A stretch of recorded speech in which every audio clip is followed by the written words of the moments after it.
গত এক সপ্তাহ ধরে আমরা তীব্র দাবদাহের পর গত এক সপ্তাহ প্রায় দিন 10-15 ধরে তীব্র দাবদাহের পর এরপরে আমরা স্বস্তির বৃষ্টি দেখেছি।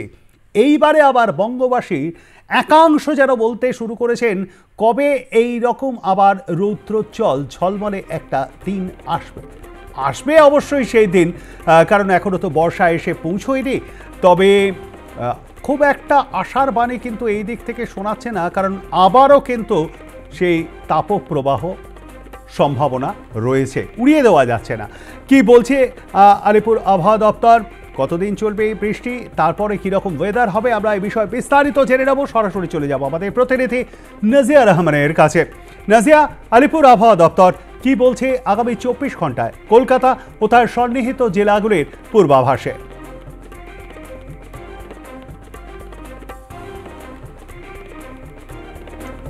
10 তারিখ থেকে বৃষ্টি শুরু হয়েছে এবং শহর কলকাতা সহ দক্ষিণবঙ্গের জেলাগুলিতে যেখানে বৃষ্টির ছিটে ফোটাও ছিল না এবং উত্তরবঙ্গে বৃষ্টি হচ্ছিল।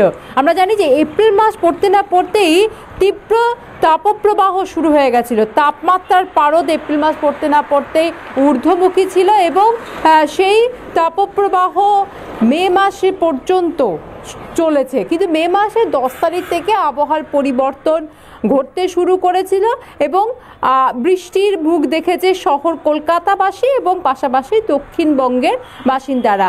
ঝোড়ো হাওয়া বয়েছে, পাশাপাশি বৃষ্টিপাতও হয়েছে। এর কারণ হিসেবে যেটা মনে করছেন আবহাওয়াবিদেরা সেটা হচ্ছে উত্তর পশ্চিম রাজস্থান এবং দক্ষিণ অসম পর্যন্ত একটা নিম্নচাপ রয়েছে এবং সেই নিম্নচাপের প্রভাবেই এই বৃষ্টি হচ্ছে। পাশাপাশি বাংলাদেশের উপরে একটা ঘূর্ণাবর্ত রয়েছে, তারও প্রভাব পড়ছে এবং তার জন্যই কিন্তু এই আবহাওয়ার সৃষ্টি হয়েছে। তাই যেমন গতকালকে অর্থাৎ শনিবার দিনও শহর কলকাতা সহ দক্ষিণবঙ্গের জেলাগুলিতে বৃষ্টির পূর্বাভাস ছিল, সঙ্গে ঝোড়ো হাওয়াও বয়েছে এবং বেশ কিছু জেলাতে বৃষ্টি হয়েছে। ঝোড়ো হাওয়া ছিল ঘন্টায় 40 থেকে 50 কিলোমিটার বেগে ঝোড়ো হাওয়া বয়েছে।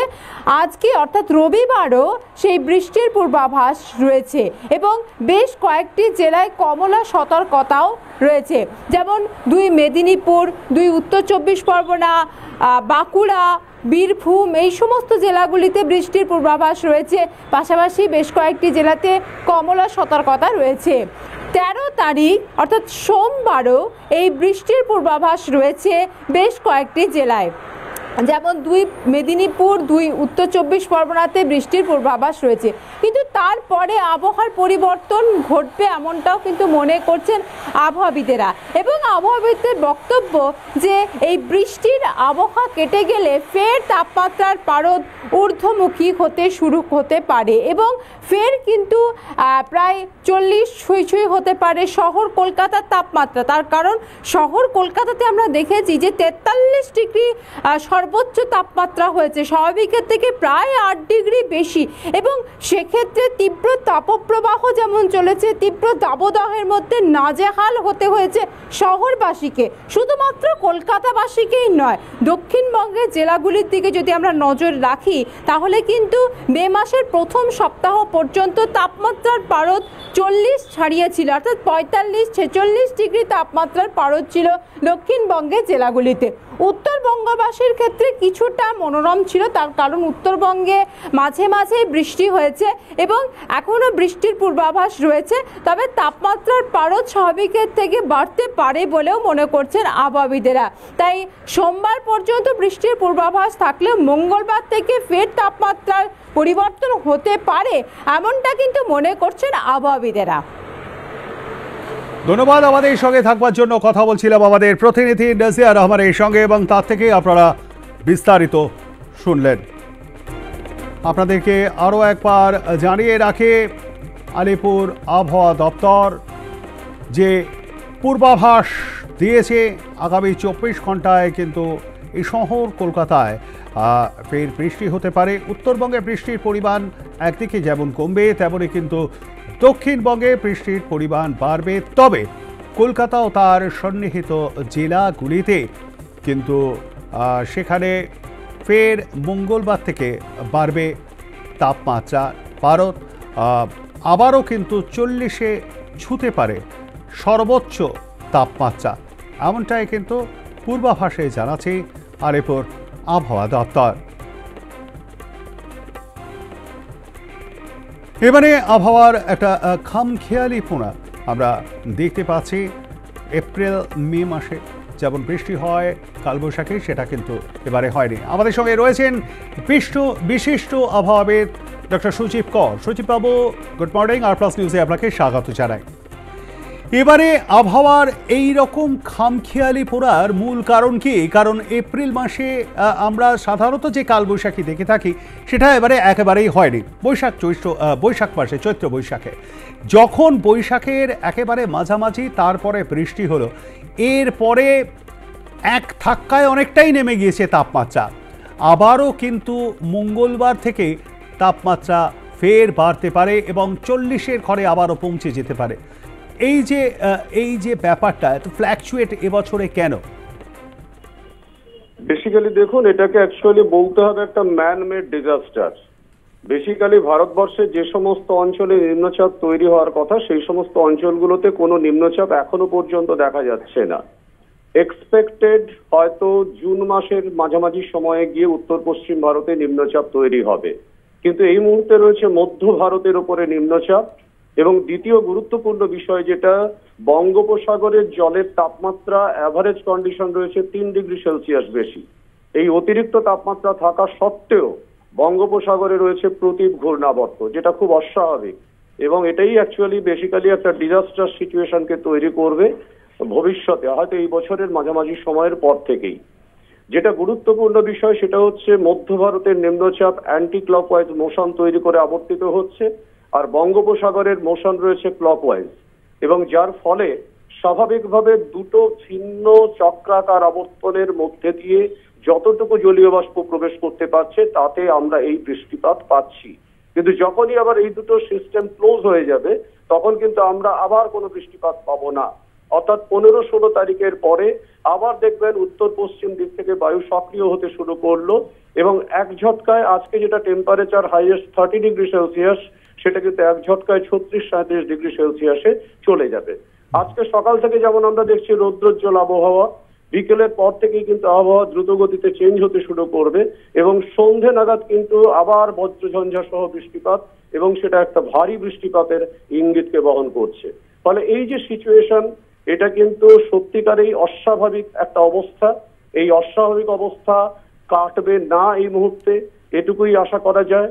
তবে এক্সপেক্টেড 20 থেকে 28 তারিখের মধ্যে হয়তো দক্ষিণ বঙ্গোপসাগরে একটা ভয়ঙ্কর পাওয়ারফুল সাইক্লোনিক সেন্টার তৈরি হতে পারে, এবং যে সেন্টারের এক্সিস এখনই যেটা বোঝা যাচ্ছে বায়ুর চাপ ঢালের পরিপ্রেক্ষিতে ওড়িশা, ওয়েস্ট বেঙ্গল এবং বাংলাদেশের দিকে। ফলে এর মধ্যে কোনো একটা জায়গার দিকে হয়তো এই সাইক্লোনিক সেন্টার এগোতে পারে। ততক্ষণ পর্যন্ত কিন্তু এই চাপকে কোনোভাবেও প্রশমিত করা যাবে না, এবং এই অবস্থাকে আমরা কখনোই মুক্ত হতে পারবো না। ফলে এক্সপেক্টেড 28শে জুনের আগে এই পরিস্থিতি হবে না। 28শে মের আগে এই পরিস্থিতি খুব একটা চেঞ্জ হবে না। তবে জুন মাসে আমরা খুব বেশি বৃষ্টি পাবো না, এবং মনসুন ডিলেড হয়ে যাচ্ছে। মনসুন আলটিমেটলি আমাদের এখানে যতটুকু বৃষ্টিপাত দিতে পারবে সেটা হচ্ছে জুনের লাস্ট উইক থেকে জুলাইয়ের ফার্স্ট উইক থেকে, এবং সেই সময় কিন্তু এক্সেসিভলি ডিজাস্ট্রাস রেনফল এবং ফ্লাড সিচুয়েশন তৈরি হবে। ফলে যা কিছু হবে সবটাই হবে এক্সট্রিম, এবং আমরা সেই এক্সট্রিম ক্লাইমেটের দিকেই আস্তে আস্তে এগিয়ে যাচ্ছি। তার মানে বৃষ্টিও হবে মারাত্মকভাবে, যেভাবে তাপপ্রবাহে আমরা ভুগেছি সেই সময়ে কিন্তু এমন বৃষ্টি হতে পারে যে ফ্লাডও হয়ে যেতে পারে ওয়েস্ট বেঙ্গলে। ফ্লাড হবে, ল্যান্ডস্লাইড হবে, এবং ট্রিমেন্ডাস একটা সিচুয়েশন তৈরি হওয়ার পথে আস্তে আস্তে এগোচ্ছে। এটার পেছনে কারণ কি? অ্যাকচুয়ালি দেখুন, বিষয়টা হচ্ছে ক্লাইমেট হচ্ছে একটা অদ্ভুত সিস্টেম। আমাদের ভারতের জলবায়ু আমাদের কাছে ছিল আশীর্বাদ, যেটার মধ্যে একটা বড়সড় ছন্দ ছিল। আমরা বেসিক্যালি সেই ভারতের জলবায়ুর উপরে হস্তক্ষেপ করেছি, এবং রাজস্থানে অ্যাফরেস্টেশন আমাদের কাছে অ্যাকচুয়ালি অভিশাপ হিসেবে নেমে এসেছে। রাজস্থানে যতক্ষণ পর্যন্ত না নিম্নচাপ তৈরি হচ্ছে ততক্ষণ পর্যন্ত ইন্ডিয়ান সাবকন্টিনেন্ট কখনো মনসুনের দ্বারা প্রভাবিত হবে না।